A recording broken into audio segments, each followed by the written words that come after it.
அனைவருக்கும் வணக்கம். இப்போ நம்ம பார்க்க போகிறது சிலம்பம். சிலம்பத்தோட முதல் காலடி பாடம் பார்க்க போகிறோம். இந்த காலடி பாடத்தில் மொத்தம் ஒரு 18 பாடங்கள் இருக்குது. அந்த 18 பாடங்களில் முதல் பாடம் ஏற்றம் இறக்கம். அந்த காலடி பாடத்தை ஒரு பேசிக்கு தான் நம்ம பார்க்க போகிறோம். ஏற்கனவே இதை பற்றி நம்ம ஷார்ட்ஸில் நிறைய போட்டிருக்கோம். ஸோ ஷார்ட்ஸை கொஞ்சம் வாட்ச் பண்ணிக்கோங்க. அதோட முழு வீடியோ தான் அது. மறுபடியும் சொல்கிறேன், சிலம்பத்தை ரசிக்கிறவங்க, சிலம்பத்திரின்னு ஆர்வப்படுறவங்க மட்டும் இந்த வீடியோ பார்த்தா போதும்.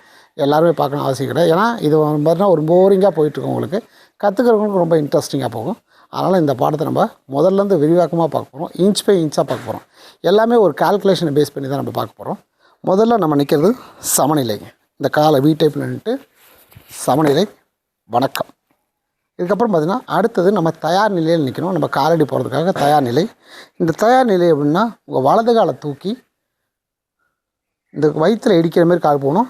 வலது காலை தூக்கி பின்னாடி போகணும். இதோட அளவு என்ன அப்படின்னு சொன்னால் எல்லாத்துக்கும் ஒரு அளவு இருக்குது. அந்த அளவு என்னங்கிறத நான் உங்களுக்கு சொல்கிறேன். இந்த கம்பை கொடுங்க.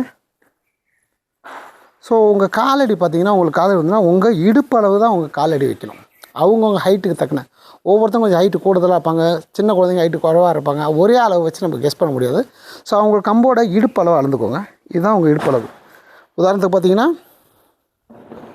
இங்கே பாருங்க, இந்த கணு இருக்குது பார்த்திங்களா, இதான் அவங்க இடுப்பளவு. அப்போ நம்ம வந்து கம்பை இங்கே வச்சோம் அப்படின்னா அடுத்த நுனிகால் இந்த இடத்துல வைக்கணும். ஸோ நுனிகால் இங்கே வச்சுட்டு உங்கள் இடது கால் முன்னாடி வச்சு வலது கால் இந்த இடத்துல வச்சோம் அப்படின்னு சொன்னால் உங்களுக்கு கால் கரெக்டாக கெஸ்ஸிங்காக இருக்கும். இந்த கால் பாருங்கள், இந்த முட்டி மடக்கி இருக்கணும், இந்த கால் ஸ்ட்ரெயிட்டாக இருக்கணும், இந்த கால் கிராஸாக இருக்கணும். ஸோ இதுதான் உங்களோட தயார் நிலை. இதிலேருந்து தான் நம்ம அடுத்த பாடத்தை நம்ம மூவ் பண்ணி போகணும்.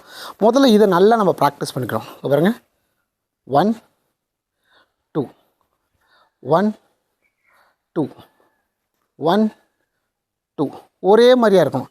எப்பயுமே இந்த நுனிக்கால் இருக்க முன்னாடி கால் இருக்குது பார்த்திங்களா, அந்த முன்னாடி கால் கொஞ்சம் பெண்டாக தான் இருக்கணும். ஏன்னா ஸ்ட்ரைட்டாக இருக்கக்கூடாது. ஆப்போனண்ட் அடித்தாங்கன்னா முட்டி உடஞ்சிரும். அதனால் நம்ம எப்பயுமே தயார் நிலை நிற்கும் போது இதுக்கு பேர் ஒண்டி நிலை இன்னொன்று பேர் இருக்குது. இந்த ஒண்டி நிலையில் தான் நம்ம நின்று ஆரம்பிக்கணும் பாடத்தை. சரிங்களா? வாங்க இப்போ பாடத்துக்குள்ளே ரொம்ப டீப்பாக போவோம். இப்போ பார்த்திங்கன்னா அவங்கவுங்க இடுப்பளவுக்கு தயார் நிலையில் நம்ம நிற்கிறோம். ஸோ இதில் பார்த்திங்கன்னா முதல் பாடம் ஏற்றம் இறக்கம். இதில் 18 பாடத்தில் முதல் பாடம் இது. முதல் பாடத்தில் 2 கோர்வைகள் இருக்குது. அதாவது கோர்வைகளில் என்ன அப்படின்னா முதல்ல கற்றுக்கிறதுக்காக பேசிக் ஸ்டெப்புன்னு சொல்லுவோம் இல்லையா, அந்த மாதிரி தனித்தனியாக பிரித்து செய்வோம். அதுக்கப்புறம் கற்றுக்கிட்ட பிறகு நம்ம எப்படி செய்வோம் அப்படிங்கிறது அதையும் நம்ம சொல்லுவோம். கோர்வை 1. இதில் பிரிவுகள் பார்த்தீங்கன்னா 2 பிரிவுங்கிறது என்னென்னா ஸ்டெப்பு, சின்ன சின்ன ஸ்டெப் எடுத்து வைக்கிங்களா, அதான் பிரிவுகள். இது தமிழில் சொல்கிறதா உங்களுக்கு கொஞ்சம் குழப்பமாக இருக்கும். அதனால் தான் கொஞ்சம் இங்கிலீஷும் ஆட் பண்ணிக்கிறேன்.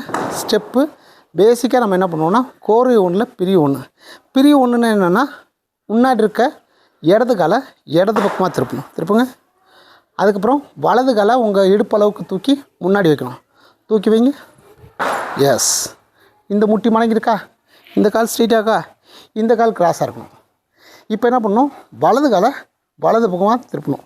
ஸ்டெப் 1. அடுத்தது ஸ்டெப் 2. எஸ். இப்போ இடது காலை இடது பக்கமாக திருப்பணும். ஸ்டெப் 1. அடுத்தது ஸ்டெப் 2.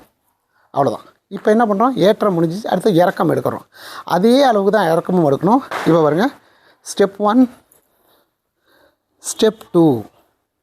இப்போ இடது கால் ஸ்டெப் 1, வலது கால் ஸ்டெப் 2. இப்போ வலது கால் ஸ்டெப் 1, இடது கால் ஸ்டெப் 2. கரெக்டாக அந்த கொடுத்துட்டு வந்துட்டோமா? ஸோ இதை மாதிரி முதல்ல நம்ம நல்லா ப்ராக்டிஸ் பண்ணிக்கணும். அதனால தான் அதுக்கு என்னென்னா முதல்லையே நம்ம என்ன பண்ணணும், காலை தூக்கி வச்சு முன்னாடி ப்ராக்டிஸ் பண்ணிக்கணும்.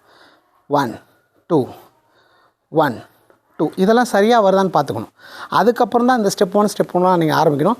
ஏன்னா எடுத்து வைக்கிற கால் ஒரே அளவு இருந்தால் பாடம் நல்லாயிருக்கும். இப்போ நம்ம வந்து பார்த்திங்கன்னா கோர்வை 1 நம்ம பார்த்தாச்சு. அடுத்தது கோர்வை 2 அப்படின்னா ஒரு கண்டினியூஸாக கவுண்டிங் வரும். முதல்ல வந்து ஸ்டெப் 1 ஸ்டெப் 2ன்னு வந்துச்சு பார்த்திங்களா. இப்போ அப்படி வராது. முதல்ல கோர்வை 1ன்னா ஸ்டெப் 1 ஸ்டெப் 2 ஸ்டெப் 1 ஸ்டெப் 2 இப்படி போகும். கோர்வை 2 அப்படின்னா ஸ்டெப் 1 2 3 4 5 அப்படி போகும் நமக்கு. சரிங்களா? பாருங்கள், மறுபடியும் தயார் நிலை. இப்போ ஸ்டெப் 1ன்னா இந்த 2 பிரிவையும் ஒன்றா சேர்த்துக்கணும். ஸ்டெப் 1 ஸ்டெப் 2 ஸ்டெப் 3 கண்டினியூவாக போகுதுங்களா? அதேமாதிரி இறக்கம். ஸ்டெப் 1 ஸ்ட்ரைட் பண்ணிக்கோ, ஸ்டெப் 2 ஸ்ட்ரைட் பண்ணிக்கோ, ஸ்டெப் 3 ஸ்ட்ரைட் பண்ணிக்கோ. இப்போ சமநிலை வணக்கம்.